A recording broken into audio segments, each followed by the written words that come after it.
민주당이 지금 이 지난 대선에서 패한 뒤에 구심점이 없어요. 그러니까 당내 어른이 없어져 버린 거예요. 어른이. 전에는 뭐 유인태 씨라든가 전 정무수석도 하고 국회 사무총장도 하고 뭐 한 3선인가 했죠. 이 양반도 가끔 쓴소리도 하더니 요즘에는 이상한 얘기를 많이 해버리고 뭐 문희상 전 국회의장도 국회의장 할 때는 딴짓만 하더니 국회의장 끝나고 나서는 조금 뭐 정신은 차린 것 같은데 어쨌든 어른이 없는데 그래도 지금 생각하면은 이해찬이가 어른이에요. 이해찬이가 한마디 딱 하면은 대표 시절이든 또 고문으로 상임 고문으로 있던 어쨌든 간에 하면은 탁 분기가 잡혔잖아요. 기각이 잡혔어요. 입 다물어.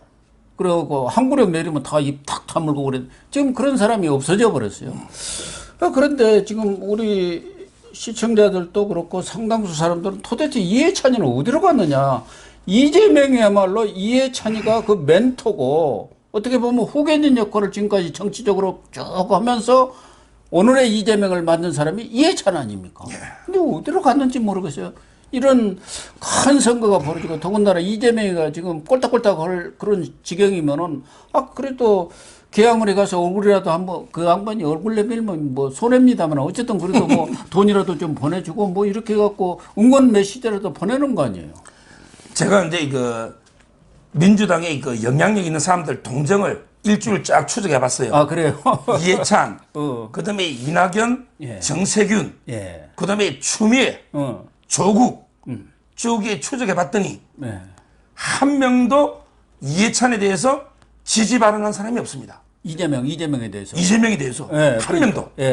자 이해찬이는 제가 이제 이해찬이는 제 검색어로는 이번에 그 노무현에게 그 이번에 갔죠. 동아마을에. 그 노무현 13주기죠 아마. 그 이후에 지금 이게 그 공개 활동이 안 보입니다. 이해찬이가. 그런데서도 좀 이재명이를 격려해 줄 수 있잖아요. 그러니까 열심히 하라고. 그러게 왜 그러냐? 저는 이제 그 제가 대장동 재판 하다 보니 이화영이라고 있잖아요. 이화영이 그 이해찬과 이재명의 연결고리가 이화영입니다. 그렇죠. 그때 경기도 평화부지사도 하고 그다음에 이해찬이 보좌관 이쪽 사람이잖아요. 그리고 지금 킨텍스 사장까지 시켜줬잖아요 이재명이가. 근데 이화영 보좌관이 그 화천대유 천화동인 할 때 그 천화동인 1호 있잖아요. 1호. 그 돈이 이화영 보좌관 이 돈이거든요. 그런데 이 돈이 지금 묶여버렸잖아요. 맞아요.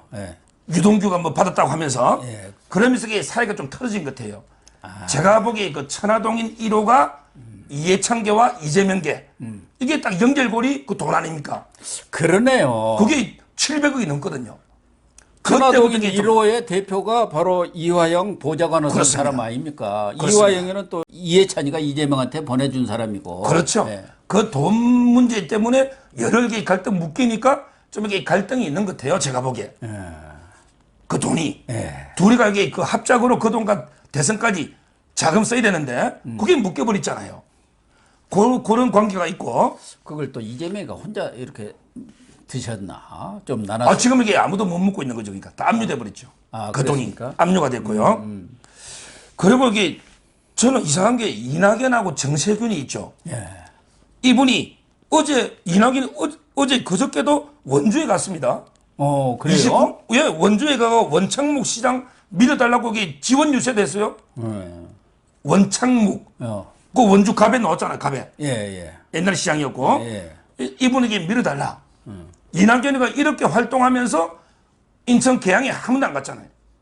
그러네요. 지금 이게 이재명한테 안 가잖아요.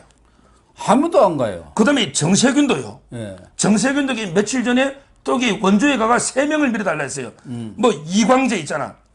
경기도의사. 이광재. 그 다음에 원창묵.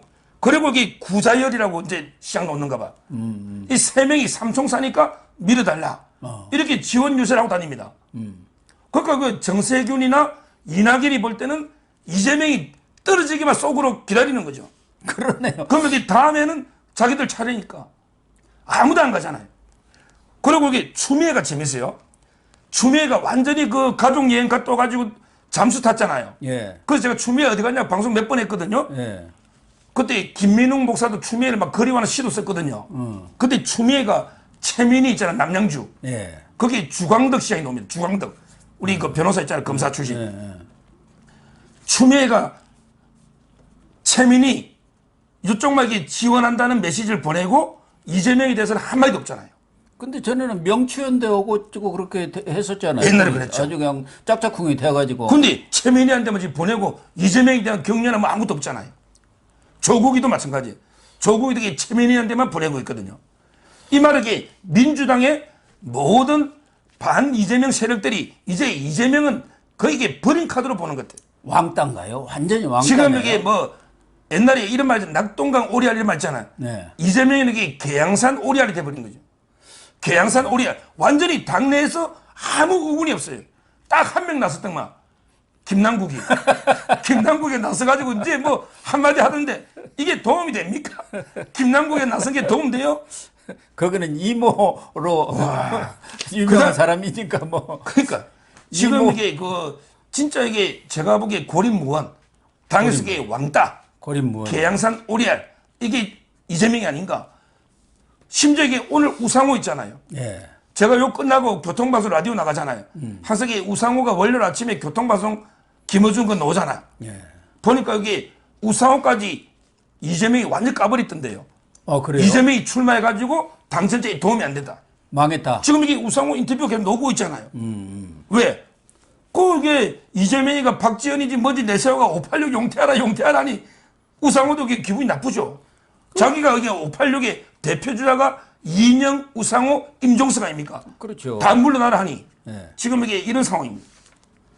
그러니까 뭐 박지원이가 586 물러나라는 게 뻔한 얘기 아닙니까? 뒤에서 박지원 자체를 이재명 쪽에서 추천해가지고 지금 공동 비대위원장 시킨 거 아닙니까? 지난 대선 때 2030 여성표 좀 끌어올려고 시킨 거란 말이에요.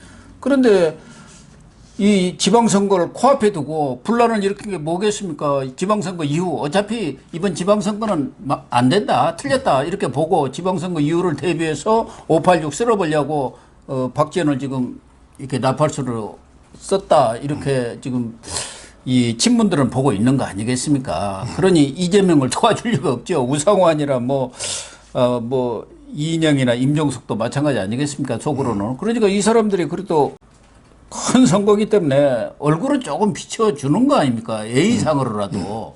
그런데 아무도 안 가고 나홀로 지금 선거운동하고 있잖아요. 그러니까 결국에 이재명이가 박지원이를 이게 데려왔잖아요. 데려왔죠. 아마 이게 박지원이를 꼭두각시로 해가지고 자기가 조정해가지고 586 있잖아요. 네. 이쪽을 이게 썰어버리려고 데려왔는데 지금 이게 그 막상 데려와 보니까 박지원이가 너무 튄 거죠. 네. 그러니까 이재명의 입장에서는 요거 이제 그 얼굴 마담 좀 시키려고 자기가 뒤에 조정하고 이래 데려왔더니 갑자기 박지원이도 완전히 똘끼가 있습니다.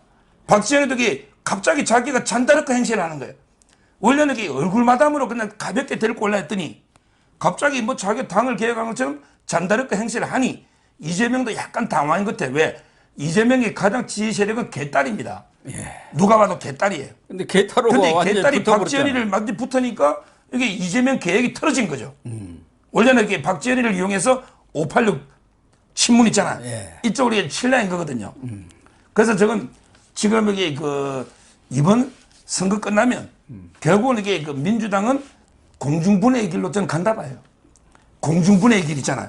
이재명하고 이게 그 다른 대깨문 586 이쪽하고 이게 분열 갈 수밖에 없고 책임 소재 가지고요. 극단적으로 이게 대립할 수밖에 없고 결과적으로 이게 참 그 윤석열 대통령이 정말 이게 야당복 옛날에 뭐 문재인 보고 야당복 있다더니 진짜 이게 윤석열 대통령은 천운을 타고난 것 같아. 고비마다 이게 도와주니 정말 이게 야당복을 타고난 게 아닌가 이렇게 보입니다. 박지원 26살 먹은 공동 비대위원장도 비대위원장 딱 해보니까 이게 아주 권력의 맛을 조금 들인 겁니다. 제가 볼 때는. 그러니까. 어디 가도 뭐 아주 대통령은 지금 맘먹을 정도 아닙니까? 그러다 보니까 욕심을 낸 거예요. 근데 이재명은 품을 조금 약간 벗어나려고 하니까 이번에 좀 제동을 건 거 아닙니까? 근데 제가 박지원에 대해서 좀 추적을 해봤거든요. 아, 그래요? 박지원이가 뭐 불꽃 추적단 활동을 한 것처럼 보이죠. 엠번방구 추적했다고 해갖고 그런 거. 그거 제가 찾아봤더니요.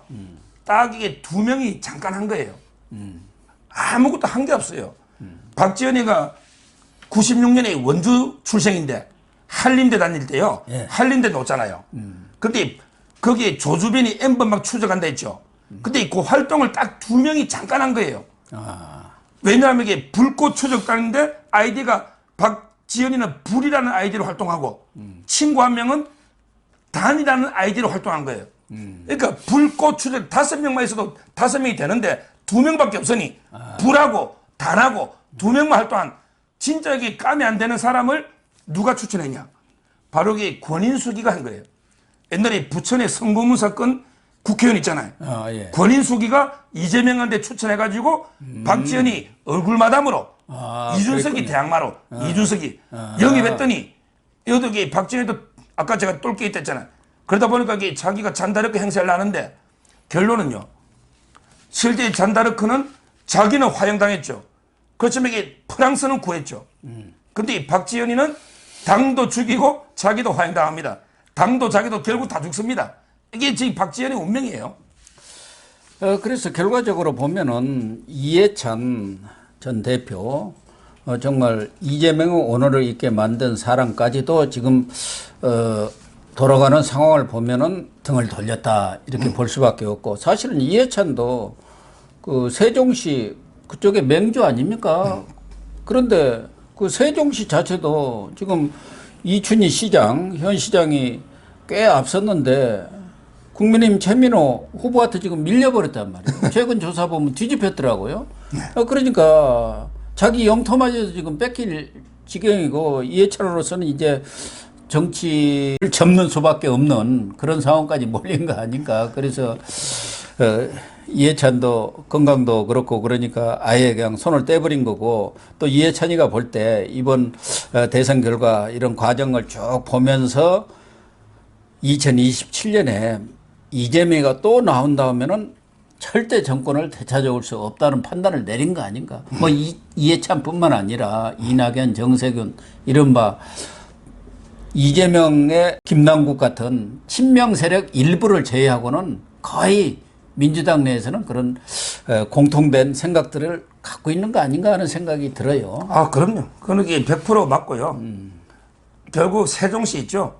세종시는 이게 이춘희 하고인데 그 최민호 후보 이런데 대결인데 실제는 이게 저는 그 배후에는요 이해찬하고 이제 김병준 위원장의 대결이 있는 거예요. 그렇죠. 이해찬이가 이제 그게 옛날에 맹주였죠. 근데 그 김병준 위원장도 총선 때 내려가서 고생하고 그다음에 실제 세종시 균형 발전 이게 전부 김병준 위원장이 한 거예요. 김병준 위원장이 그때 노무현 때 정책실장 많이 했거든요. 또 지역 균형 발전 이 분야에서는 김병준 지금 위원장이 아주 전문성이 있는 분이고 우리나라에서는 그래도 탑이라고 하는 분 아닙니까? 그럼 결국에 이번 저는 대선을 계기로요. 가장 정치권의 모사꾼이면서 꼭 이제 완전히 역사 속으로 사라질 두 명이 된다면 그게 이해찬하고 박지호입니다. 야 정말 이게 박지원하고 이해찬 우리 정치사의 흑역사고요. 진짜 이게 두 명 이제 박지원도 뭐 대충 사라졌겠지만 사라지지 않은 것 같은데요. 자기는 이제 하겠다지만 이제 실제로 끝났다 봐야 되겠죠. 국정원장 그만두고 나와가지고 계속 윤석열 대통령의 그 용배처가를 계속 불러대던데요. 최근에 인사를 보니까 거기에 대한 순발력이 아주 대단합니다 하고 그 다 생각이 있어 하는 얘기입니다. 그게 그 인간입니까? 윤비어 청가를 계속 부르면 순발력 있다고 막 칭찬해가 어떻게 한 자리 해보겠다는. 그건 너무한 거 아니에요. 이제는 이제 역사 속으로 보내줘야 되고요. 그 다음에 이해찬이 저는 볼 때마다 뭘 했습니까? 자기는 이게 조선 후기부터 개혁적인 진보는 정조대왕밖에 없고, 자기는 우리가 20년 하면 100년 집권해야 되고, 이런 게 말도 안 되는 소리 했잖아요. 이해찬도 이게 저는 끝났고, 오히려 이게 저는 우리가 제대로 이게 나라 바로 잡으려면 조금 이게 정권 재창 필요한 거지. 이해찬도, 그 다음에 박지원도 이제는 이게 보내줘야 된다 봅니다. 이해찬, 박지원 이런 분들은 정계 은퇴 이런 선언 좀 못하나? DJ는 그래도 정계 은퇴라도 하고 또 다시 돌아오고 그랬는데 이분들은 그런 생각 자체를 머릿속에 없는 것 같아요. 끝까지 죽을 때까지 해먹겠다. 뭐 그런 생각인 것 같아요. 이런 분들에게 그 관뚜껑 닫을 때까지 관뚜껑 닫을 때까지 이게 정치하겠다. 이런 거고요. 그래서 제가 여기 그 역사인물 100명 그 책 쓴 거 있잖아요. 거기도 원칙에 살아낸 사람은 한 명도 없어요. 항상 이게 개관 사정. 중국에서도 관뚜껑 닫을 때 사람을 평가하는 거예요. 그렇습니다. 관뚜껑 닫을 때까지 또 어떻게 될지 모르니까. 그래서 뭐 2명은 절대 저는 정계한테 안 할 걸로 봐요. 어쨌든 그러나 이 도도한 시대의 흐름을 역행할 수는 없는 겁니다. 예.